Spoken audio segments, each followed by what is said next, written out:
All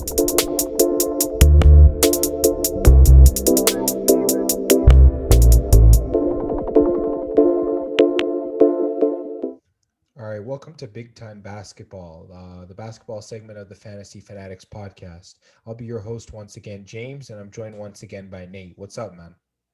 So All right, in today's episode, we're going to just be talking about a lot about the fantasy basketball playoffs. So we'll recap some of the Sunday and Monday game slate, and then we'll just take a look at some fantasy playoff pickups for ball leagues, and then we'll just take a look at some of the general just standings outlook and just the outlook of teams pushing for the playoffs, and then we'll just I guess preview the Tuesday slate and just sort of just pick winners. So Nate, let's just get right into it. Taking a look at Sunday slate, there was some big games on the board. The first one, the Atlanta Hawks beating the Indiana Pacers by a score of 129 to 117. Big game for the Atlanta Hawks. They move into fourth place in the East with this win. Some big totals. Clint Capella, 25 points, 24 rebounds, 2 steals, 3 blocks. That's a big line for him. Really solid on the double-double there. Trae Young, 34 points, 5 rebounds, 11 assists, 2 steals for him. Bogdan Bogdanovic, 23 points, 3 rebounds, 3 assists, and 2 steals for him. And Kevin Huerter, 23 points, 9 rebounds, 3 assists, and 2 steals as well. So, I mean, the big boys really came through for the Atlanta Hawks. yeah, I'm kind of impressed that their start almost all their starting five had over 20 points. I'm just kind of concerned that they're not giving their bench players enough minutes though. Well, I mean, that tends to happen when your starters are playing really well. I mean, guys like Lou Williams and Solomon Hill should be able to get proper minutes moving forward because they are solid bench players. But yeah, just looking at the Indiana Pacers in this game, Malcolm Brogdon, 29 points, 3 rebounds, 8 assists. TJ McConnell, 18 points, 1 rebound, 7 assists. Demantis Sabonis, 18 points, 14 rebounds, 5 assists, 2 steals, double-double. And Miles Turner, 9 points, 11 rebounds, 2 assists. And Karis LeVert, 11 points, 2 rebounds, 3 assists, 2 steals, and 1 block. So, I mean, it's not like it was a bad effort from the Pacers, but they just couldn't get it done. Yeah, I noticed that Doug McDermott wasn't on the schedule, so I'm guessing they're kind of missing his scoring a bit. Yeah, for sure. And I believe Miles Turner did get injured in this game. So it looks like he's going to be out for a while. So yeah, this Pacers team, I guess there is a chance they fall back maybe to 10th and maybe 11th if either Toronto or Washington gets it together. But yeah, it is concerning for the Pacers. Yeah, this is kind of like the worst time to have injuries right now. Yeah, for sure. I can definitely see that. And I guess just looking at the next score, we have the New York Knicks beating the New Orleans Pelicans 122 to 112 in overtime. Big game for the Knicks here. Julius Randle, 33 points, 10 assists, 5 rebounds, 5 steals. So solid night. If you have Julius Randle in fantasy, you definitely reap the benefits. RJ Barrett, 18 points, 4 rebounds, 2 assists. Derrick Rose, 23 points, 3 rebounds, 5 assists, 1 steal, and 1 block. Reggie Bullock, 15 points, 4 rebounds, 1 assist. Nerlens Noel, 12 points, 8 rebounds. And Taj Gibson, 6 points, 14 rebounds, 2 assists, 1 steal, and 2 blocks. So, I mean, almost the entire lineup contributed in this big win for the Knicks. Yeah, I guess they've been able to kind of tap into most of the roster this game, which is a good sign. Yeah, speaking of most of the roster, I think most of the roster for the Pelicans was healthy in this game and they just didn't get it done. Zion Williamson, 34 points, 9 rebounds, 5 assists, 2 steals. Brandon Ingram, 19 points, 4 rebounds, 4 assists. Steven Adams, 10 points, 14 rebounds, 3 assists, 1 steal. Eric Bledsoe, 22 points, 4 rebounds, 4 assists. And I mean, I guess outside of that, no other double digit scoring. Um, I know Lonzo didn't do much scoring in this game. Jackson Hayes, James Johnson, and others just really didn't get it done for this team. Yeah, I guess that's kind of what separated New York from the Pelicans. I guess New York just had, I guess, a deeper roster with more points. Yeah, absolutely. And a surprising win for the next game on the slate. The Miami Heat beating the Brooklyn Nets by 2 points, 109 to 107. I know Kevin Durant left early in this game. He only played around 4 minutes of the game before leaving. Um, I mean, the rest of the team didn't play too bad. I know Landry Shamet, 30 points, 2 rebounds, 3 assists. Kyrie Irving, 20 points, 4 rebounds, 9 assists, 2 steals, and 2 blocks. And Joe Harris, 12 points, 2 rebounds, 3 assists. And then the rest of the lineup chipped in a little bit. But yeah, I guess they really did miss Kevin Durant. Yeah, it's kind of what it looks like, but I'm a little surprised because the Nets are a pretty deep team on paper, so they still should have been able to beat the Heat, I think. Yeah, Miami did play pretty well in this game. Bam Adebayo, 21 points, 15 rebounds, 5 assists, 2 steals, double double. Goran Dragic, 18 points, 8 rebounds, 7 assists. Dwayne Dedman, 10 points, 10 rebounds. Duncan Robinson, 11 points, 1 rebound, 1 assist, 2 steals. And Kendrick Nunn, 17 points, 2 rebounds, 3 assists, and 2 steals. So, I mean, yeah, Miami was shorthanded. Brooklyn was also shorthanded, and Miami came out on top. Yeah, I guess this kind of shows that Miami is one of the other teams in, I guess, the East with a really deep roster as well. I think Jimmy Butler wasn't playing, so again, a really good job by Miami.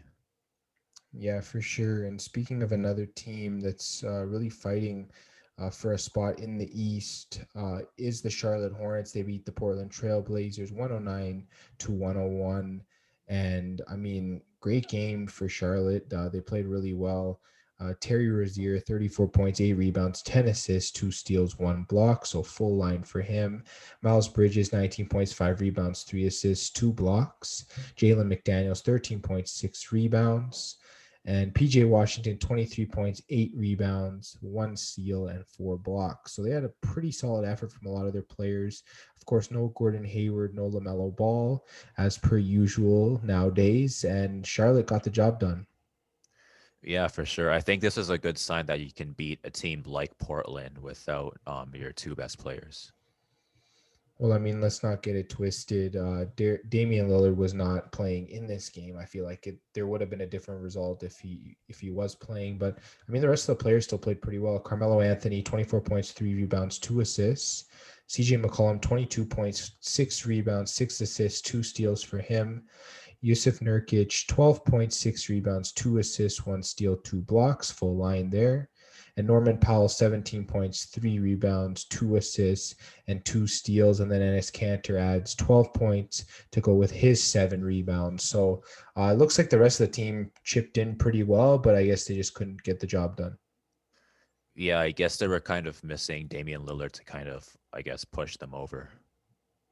Yeah, I feel what you're saying. Um, and yeah, speaking of a team that really pushed themselves over, the Houston Rockets beating the Orlando Magic 114 to 110. A good game for the Rockets. Kelly Olynyk, 24 points, 7 rebounds, 4 assists. Christian Wood, 25 points, 10 rebounds, 3 assists, double double. Kevin Porter Jr., 22 points, 3 rebounds, 7 assists. And Jay Sean Tate, 14 points, 7 rebounds, 6 assists, 1 steal, and 3 blocks. And Armani Brooks, 16 points, 2 rebounds, 1 assist, and 2 steals. So this Houston team really put on a show in this game. Christian Wood was very dominant, and they got the job done. Yeah, I think this is a different Rockets team that we've been seeing earlier in the season.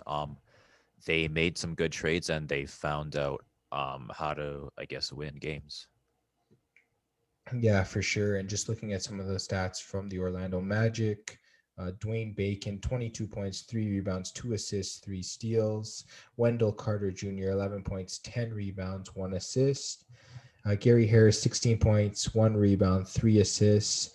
And Cole Anthony, 16 points, 4 rebounds, and 9 assists to go with his 1 steal and 2 blocks. So a good night for him. But yeah, Orlando just really couldn't get much done in this game. Yeah, I mean, they did have some players that played well, like Mo Bamba. They had Chase and Randall. RJ Hampton played okay, but I guess it just wasn't enough. Yeah, for sure. I didn't mention Mo Bamba had 11 points, 9 rebounds, and 2 assists. So he did have a solid game. But yeah, they just couldn't get the job done in this game. And just moving forward to the next game, your Toronto Raptors did get a big win.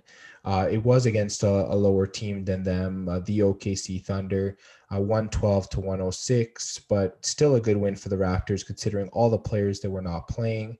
Looking at the stats, Chris Boucher, 31 points, 12 rebounds, 2 assists.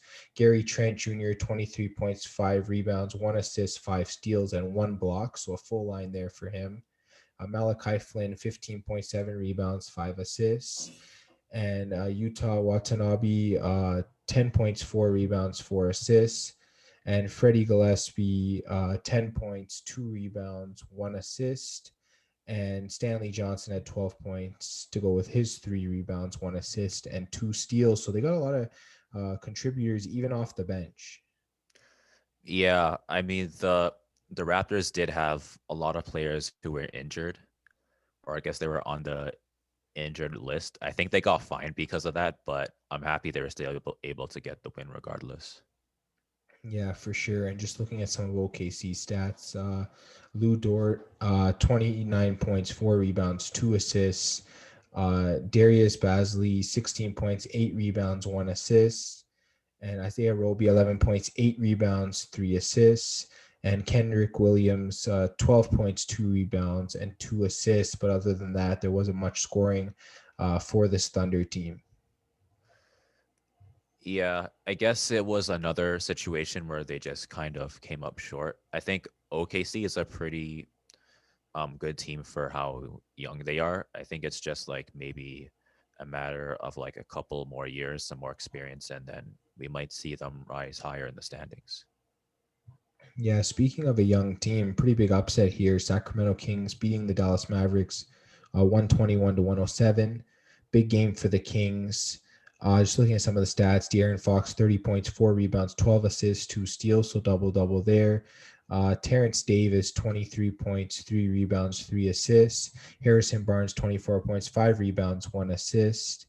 And Delon Wright, 13 points, 5 rebounds, 3 assists, and 2 steals. So this was a pretty solid game. Some key contributors for this Kings team.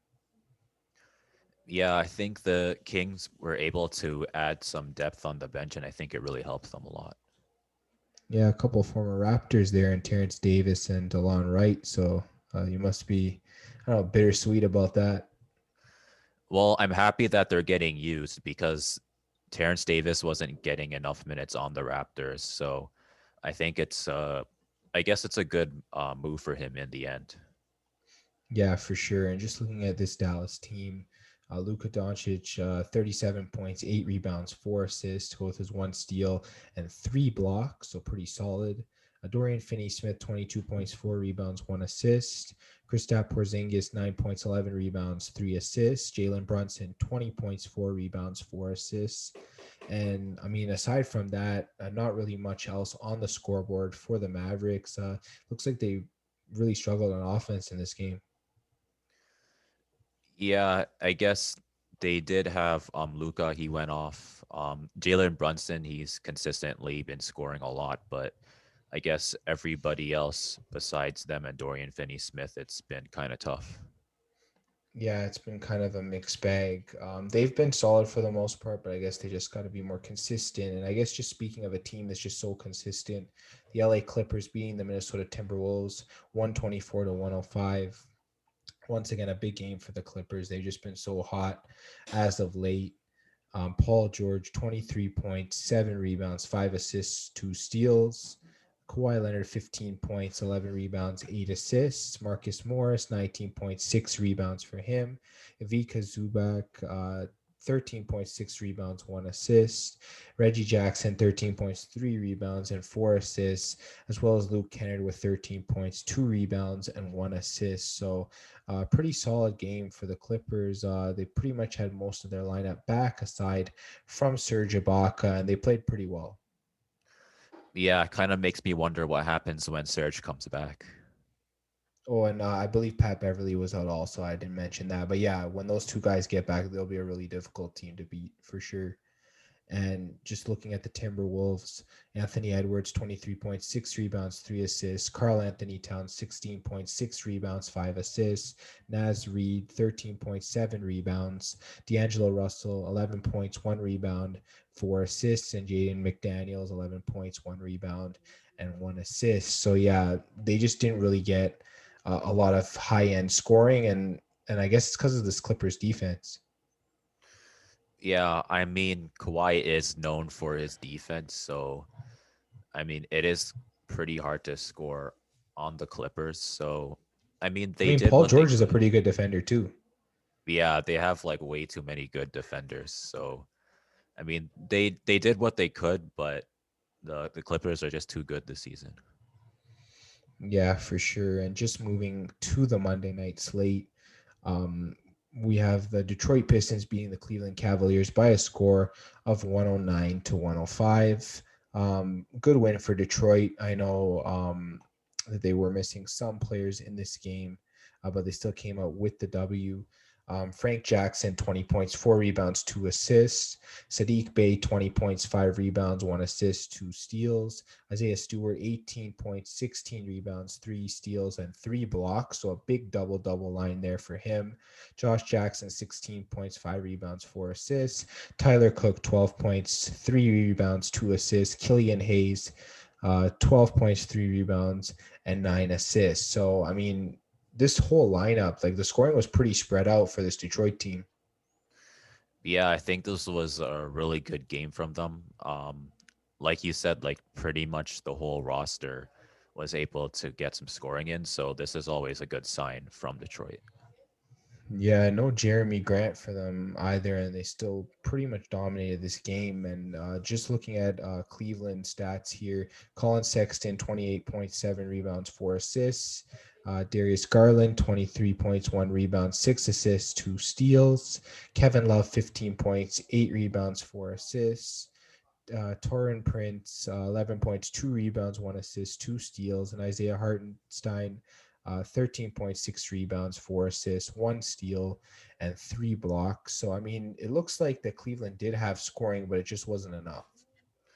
Yeah, I noticed that Jared Allen only had 5 points and 5 rebounds, and he's normally like a guy who gets double doubles regularly. So I'm guessing that might have been a factor into, I guess, Cleveland's loss. Yeah, definitely. I can definitely see that might be the case. Larry Nance also sitting out of that game for Cleveland, so that could have also contributed into the loss. And speaking of another loss, Boston Celtics surprisingly lost here. I know they had been hot. The Bulls were the team that were losing quite a bit, and they got the W here, 102 to 96 over the Boston Celtics. Just looking at some of the scores from Chicago, Nikola Vucevic, 29 points, 9 rebounds, 2 assists, 2 steals, and 1 block. So a full line for him. Kobe White, 19 points, 3 rebounds, 7 assists.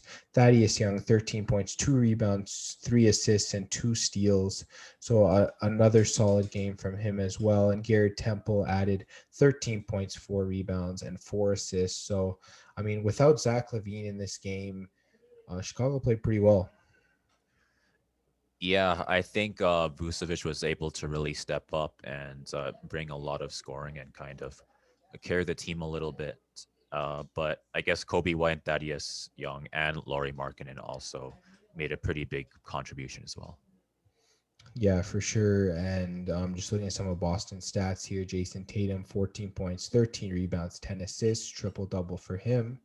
Tristan Thompson, 11 points, 5 rebounds, and 1 assist. Jaylen Brown, 23 points, 4 rebounds, 1 assist. Peyton Pritchard, 14 points, 1 rebound, 3 assists. And I think that was it for double digit scoring. Not much to go in this game for the Boston Celtics. And I mean, they were out a couple players, I believe. Yeah, no Marcus Smart, no Kemba Walker in this game. So yeah, I guess it was tough for Boston to generate some offense. Yeah, I think other than like Jabari Parker, Waters, maybe Grant Williams a little bit. There wasn't really too much scoring outside of that. I think Jabari Parker and Tremont Waters almost got double digit scorings, but they were a couple of points off. Yeah, for sure.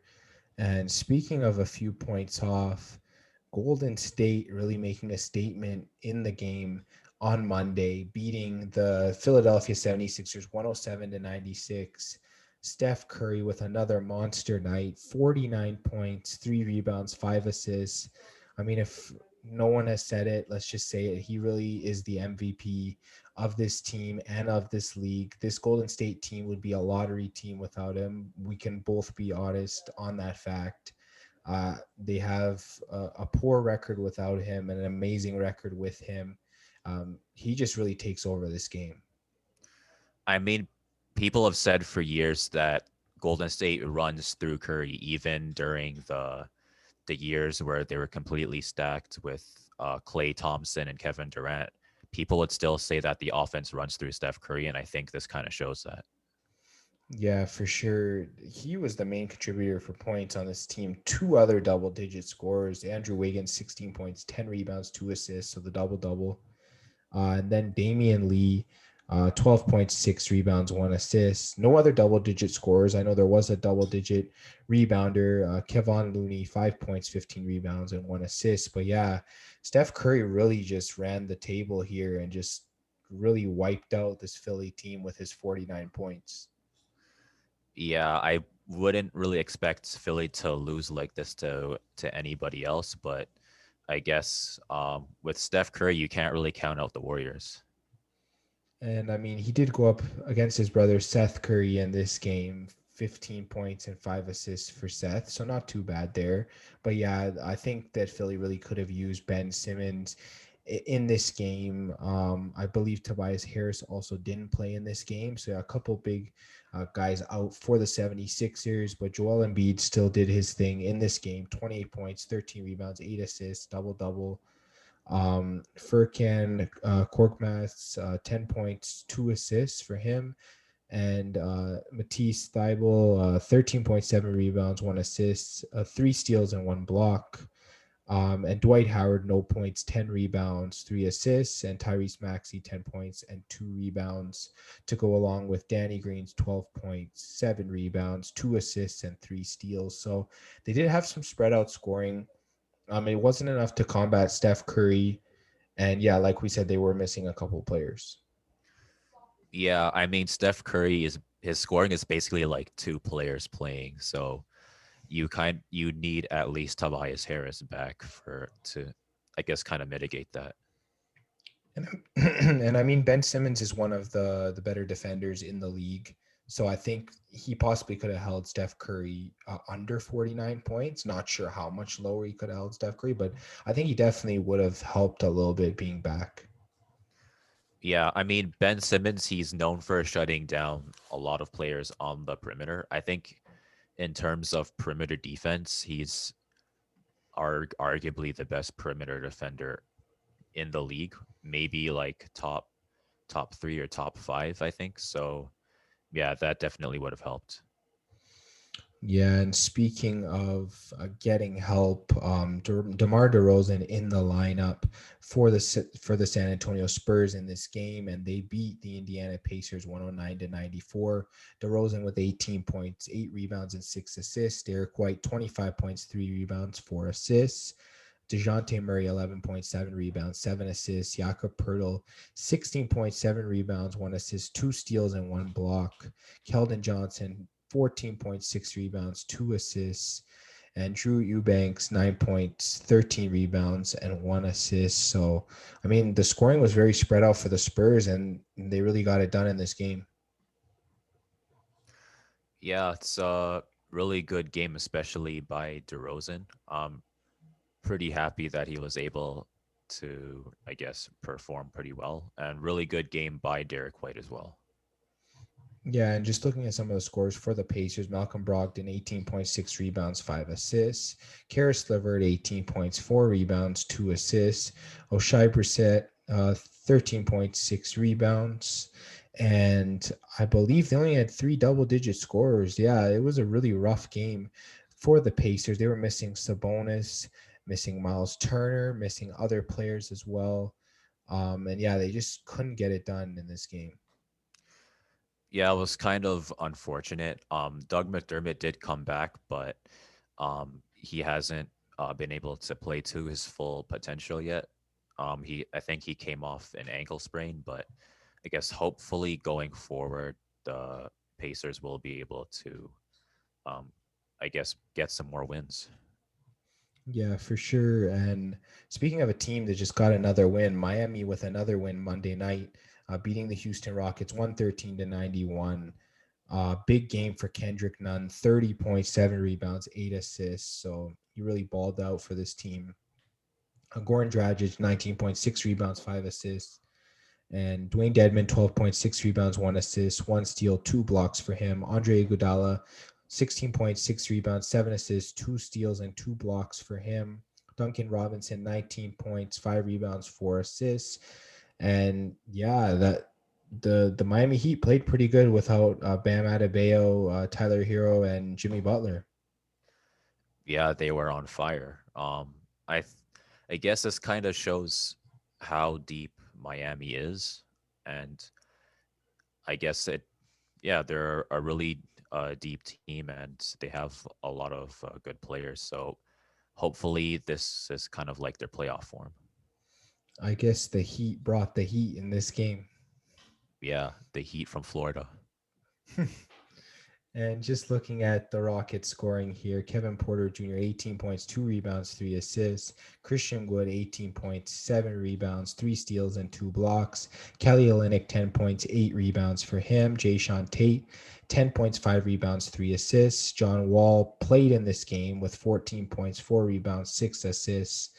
And I mean, it's not like this team played pretty bad. I know they didn't have any scores over 20 points, which might have been the issue, but uh, yeah, good defense on Miami's part. Yeah, I mean they are missing Eric Gordon. He normally adds some, I guess, some shooting from the perimeter, and that would have helped a little bit. But yeah, I guess not having enough players scoring digits is a pretty big contributing factor. Yeah, absolutely. And I guess speaking of teams that had double digit contributors, the Washington Wizards beat the OKC Thunder 119-107. So a big win for the Wizards. Bradley Beal, 30 points, 1 rebound, 2 assists, 3 steals, and 1 block. So full line there. Russell Westbrook, 13 points, 11 rebounds, 17 assists, 3 steals, triple double for him. Davis Bertans, 21 points, 3 rebounds, 2 assists. Robin Lopez, 17 points, 2 rebounds for him. Daniel Gafford, 13 points, 5 rebounds. And I mean, the scoring looked really spread out. A lot of double digit scores here for the Wizards. Yeah, I think this is a really good sign. They're not completely reliant on Bradley Beal and Russell Westbrook, so hopefully they'll be able to perform like this going forward.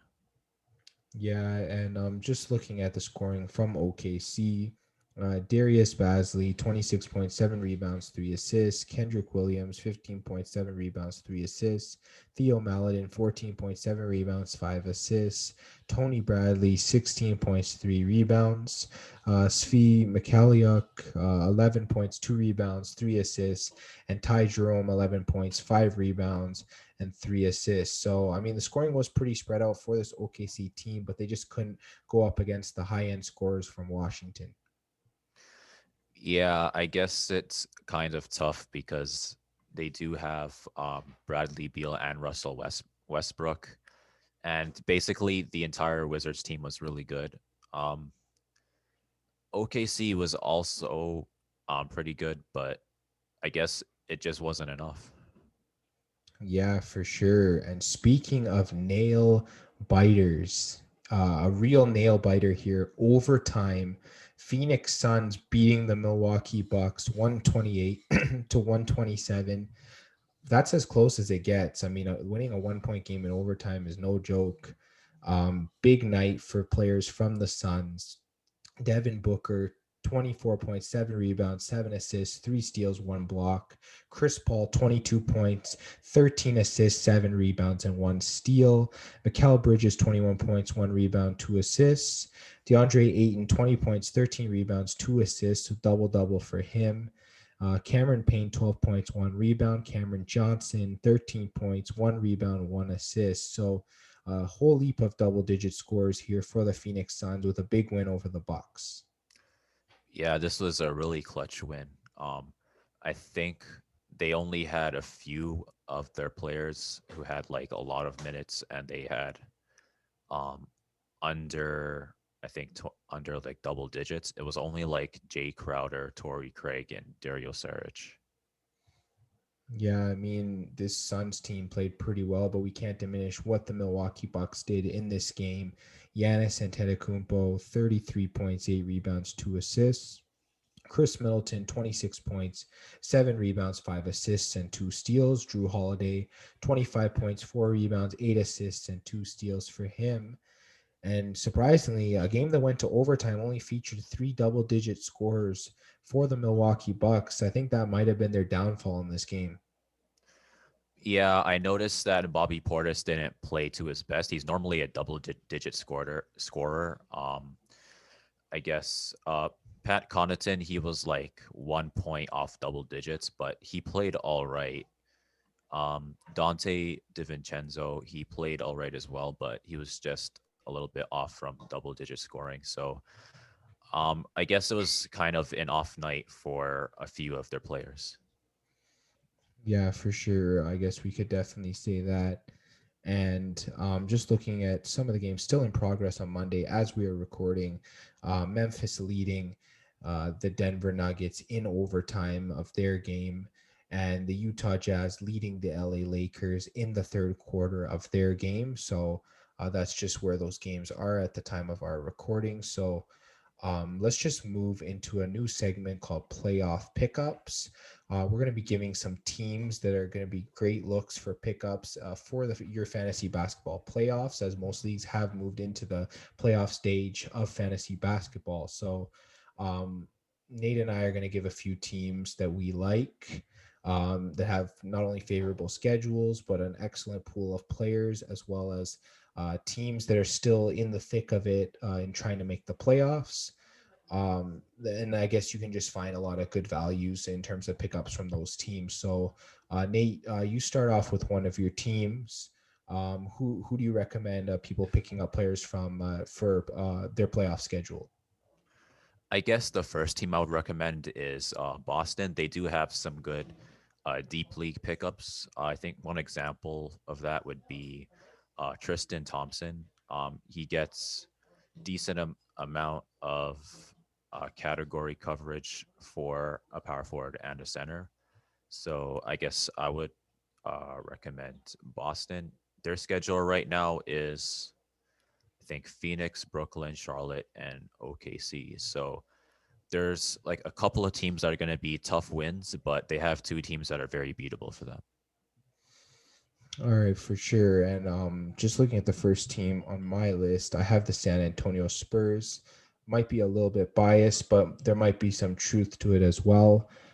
Their upcoming schedule features the Miami Heat, Detroit Pistons, New Orleans Pelicans, Washington Wizards, and the Miami Heat again. So pretty favorable down the stretch. They definitely have some guys that can provide some value. I'll just give one example. Drew Eubanks. He's pretty much the replacement there for LaMarcus Aldridge. He plays power forward and center. He's only about 5% rostered, but he's been playing pretty well. In his last 3 games, he's averaged 13 points. He's averaged close to 10 rebounds, at least 1 assist, and 2 steals in 2 of those games. He'll get blocks here and there, and he most games he ends up with 0 turnovers, so that's pretty much a bonus as well. His free throw is one of his down downsides to his game. But yeah, he makes it up with the field goal, where he was perfect on the field goal in 2 of those 3 games. So really solid. Definitely someone you can pick up. And I guess anyone on the waiver for the Spurs, they have favorable schedule coming up. They're in the playoff push, so definitely take a look at them. And I'll move over to you, Nate, for your next team. I guess my next team would be the Indiana Pacers. Um, they have, I guess, 3 teams that they should be able to beat on paper. 3 of them being OKC, Detroit, and Orlando.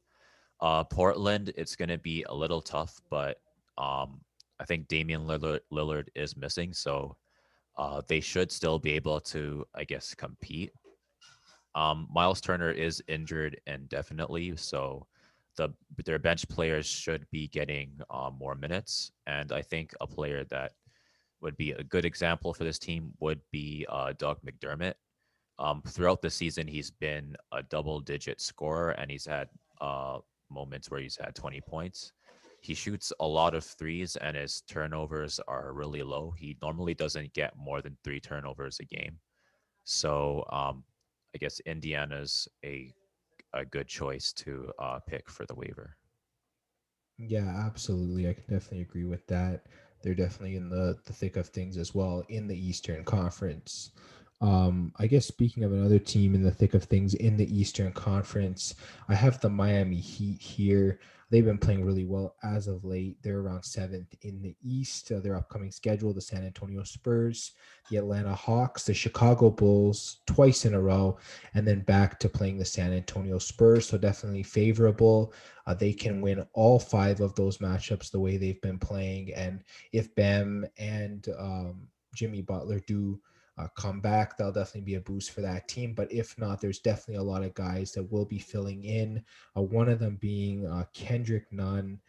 Just been so solid. He's only around 35% rostered in Yahoo leagues, and this guy in his most recent game, he dropped 6 3-pointers, 30 points, 7 rebounds, 8 assists. So he was really close to a triple double.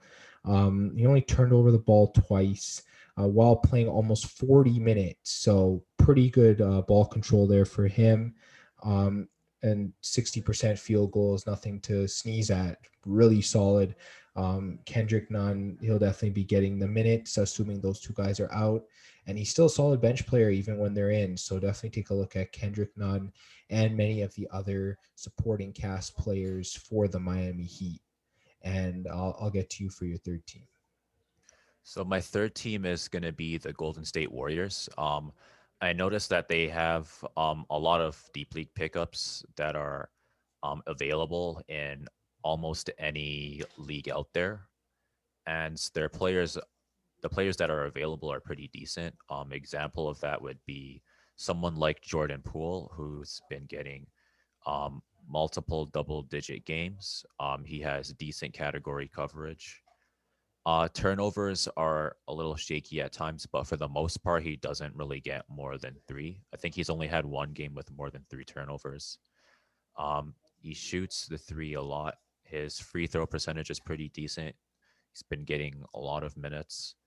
His field goal is it could use a little bit more work, but when he's on, he's on. So he's definitely someone that you could look at. And I guess for players in Golden State, I know people haven't really been looking at them, but there are some players that you could take a look at, especially if you're in a really deep league.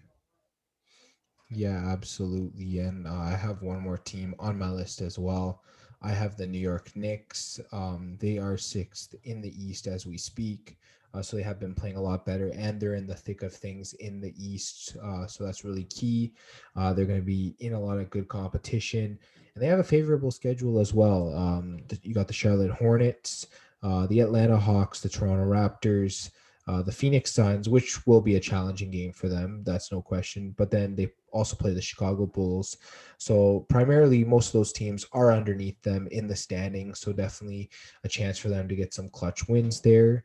An example of a player to pick up would be Reggie Bullock. Of course, there's the injury to Alec Burks. He's a natural replacement for him. I mean, in his last what 5 games, he's had more than 10 points in every single game. He's had an average of 4 rebounds. He's had an average of 2 assists. He's had an average of 1 steal per game. And I mean, in most games, he turned over the ball 0 times. So pretty solid there. Perfect free throw in all the games. And his field goal is close to .600. So really solid. Good 60% field goal there. Definitely contributes in every category. So Bullock is pretty much a must add from the Knicks. And there's a number of other players you can add just depending on whether you're in a deep league or a shallow league. Knicks players, I think, are pretty solid to add down the stretch for the fantasy basketball playoffs. So yeah, that's sort of the end of our pickups, and we'll just move into a general outlook of the NBA, just talking about first the Eastern Conference. Yeah, some teams have moved around a bit since we took a look at the East last. We still have the 76ers up top with a 39-18 record, followed by the Brooklyn Nets, who have a 38-19 record. So those two teams are pretty close. Then you got the Bucks underneath them with 35 wins, so pretty close. Then you got the Hawks and the Celtics and the Knicks all tied with 31 wins. That's 4-6. And then Miami Heat at seventh, Charlotte at eighth, Indiana at ninth, and Chicago at 10th. So what do you think so far about the Eastern Conference? I think it's kind of shaping out to how it's going to be. The top three is going to be the top three. Um, 4 to 6, I think that that's pretty accurate. The people in 4 to 6 might move up or down, but they should generally be where they are. And I think for 7 and 8, maybe the Heat could move up and replace one of the two teams. But I think Charlotte, they should still be around eighth. I think for the Pacers, they might be in danger of dropping some games. So that's something to kind of look out for. That could give an opportunity for Chicago or Washington to kind of catch up. I think for teams under that, it might be a little bit too late. I know the Toronto Raptors, they finally have a win streak at 3 games, but they're behind the Pacers by 3 games. So the Pacers would have to lose 3 straight, and Toronto would have to have a 6 game win streak just to kind of catch up. And I think the Pacers schedule is too good for them to kind of lose like that. So I think for Toronto, it's still a little bit too late. Yeah, I mean, and even Washington's playing pretty well. So if the Pacers do drop, it looks like Washington could get into that spot. So it is tough for the Raptors. Yeah, if anything, it'll probably just be either Washington or Chicago taking that spot instead of Toronto. Maybe Toronto might end up being 11th. Um I'm not sure if they are going to be ninth. Maybe they might be able to be 10th, but it's going to be a really tall order. Well, I mean, the top 10 get into the playoffs this year. So, I mean, if they can get into 10th, then they always have a shot of getting in. Yeah, I mean hopefully they make it into 10th. Might as well. They got to start resting their players, though, and get them back out on the court if they want some wins. Well, we'll see if they do that. Yeah, for sure. And just moving to the Western Conference, we got Utah still on top, 42-15, really solid. They'll be without Donovan Mitchell for a little bit. And Phoenix creeping up behind them, 41-16.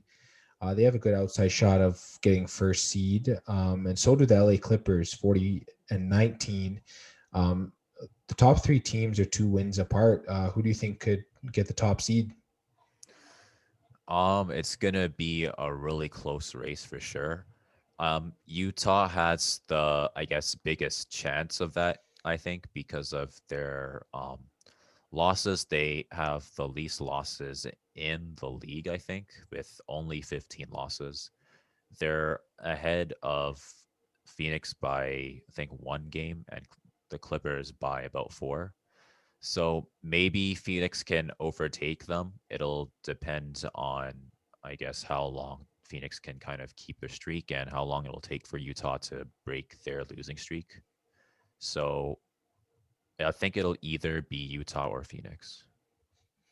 I'm actually liking the way the Clippers are playing, especially if they are going to be healthy for the rest of the season. They definitely have an outside chance of getting it. We know what Kawhi and Paul George can do. And we mentioned the healthier this team gets, the more dangerous they are. So they're definitely a team to watch out for. And then just looking in fourth place, Denver with 36 wins, and fifth, the Lakers with 35. Portland in sixth with 32. The Mavericks at seventh with 30 wins. The Memphis Grizzlies 29 and 26. And then Golden State in ninth with a 500, 29 and 29 record. Spurs are also at 500, sitting in 10th with a 28 and 28 record. And do you think any teams on the outside, whether it's the Pelicans or the Kings, can catch up to the Spurs? Um, the Pelicans are probably the only team that's in the running, but it's going to be a tall order for them as well, as they are on a losing streak. So they're going to have to break that streak and then go on a win streak immediately. I think if they can get to 500, they might have a chance, but that's going to be really tough. I mean, they are, I believe, 7 games behind, uh, like below 500. That's the Pelicans. And yeah, if the Spurs being at 500 and you're 7 games below 500, it's not looking good for you. No, and they're 4 games behind the Spurs, and they're 3 games behind Golden State. So unless Golden State or San Antonio goes on like a pretty big losing streak, it's going to be really hard to catch up. Yeah, I can definitely agree with that. And that's pretty much the end of our NBA outlook, our general talk and standings outlook. So let's just move into the preview for the Tuesday slate in the NBA. Just taking a look at some of the games here. Um, we have the Orlando Magic facing the Atlanta Hawks. Pretty big game there. Um, I guess just looking at the spread, it opened up at minus 12 and a half for the Hawks. Nate, who do you like here? Do you like the Hawks covering that 12 and a half, or do you like Orlando in that matchup? I think Orlando should be able to keep it under 12 and a half in this game. The Hawks, I think they should be able to win, but I think Orlando can cover this. Yeah, for sure. 12 and a half is a lot of points to get to. The Hawks have been playing well, though, and I think they can get to it, assuming all of their players are in the lineup, but we'll definitely have to see. Just looking at the next game, we have the Hornets at the New York Knicks. So pretty big game with Eastern Conference uh, complications, or I probably used the wrong word. Contemplations was the right word. Yeah, just looking at this game, the Knicks are favored by 6 points. They are on a big winning streak right now.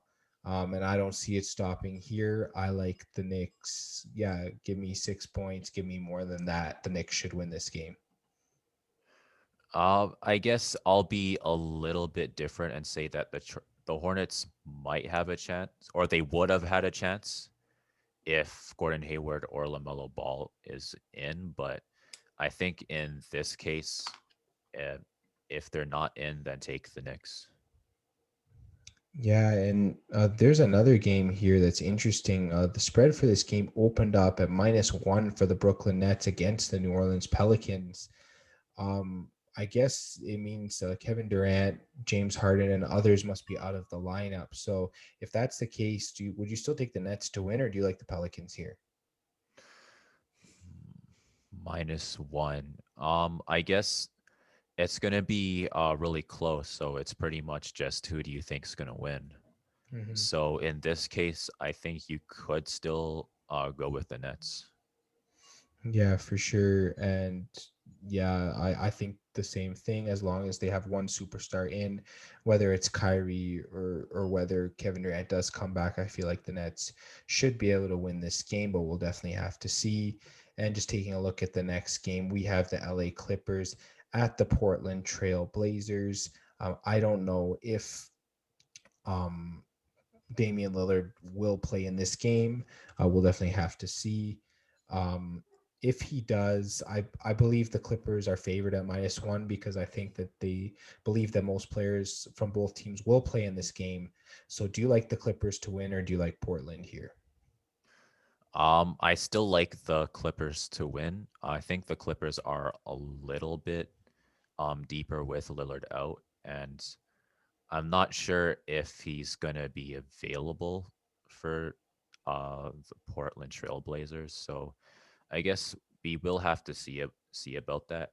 Um, I think if Nurkic is in, it should still be a lot closer though. Yeah, I definitely love the Clippers. They've been so hot as of late. They just been pretty much beating every team in front of them. So I definitely like them against the Trail Blazers. And one more game on the Tuesday slate. We have the Minnesota Timberwolves at the Sacramento Kings. Timberwolves are favored by 1 point. So who do you like to win here?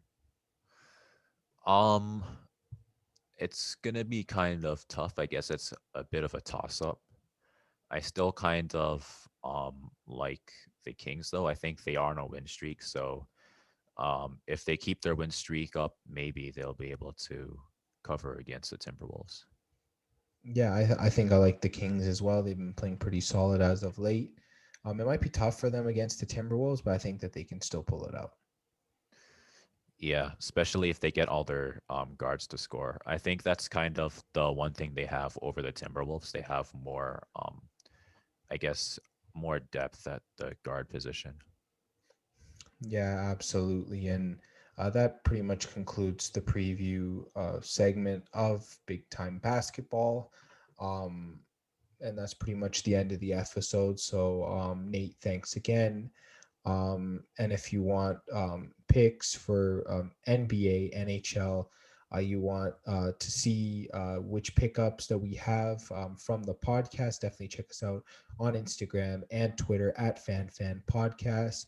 And follow us also on YouTube, sub on Spotify, Apple Podcasts, Google Podcasts for um, all of the episodes of this podcast. Definitely go check us out, like, sub, share, subscribe, all that good stuff. And once again, thanks again, Nate, and we'll talk to you guys on the next episode.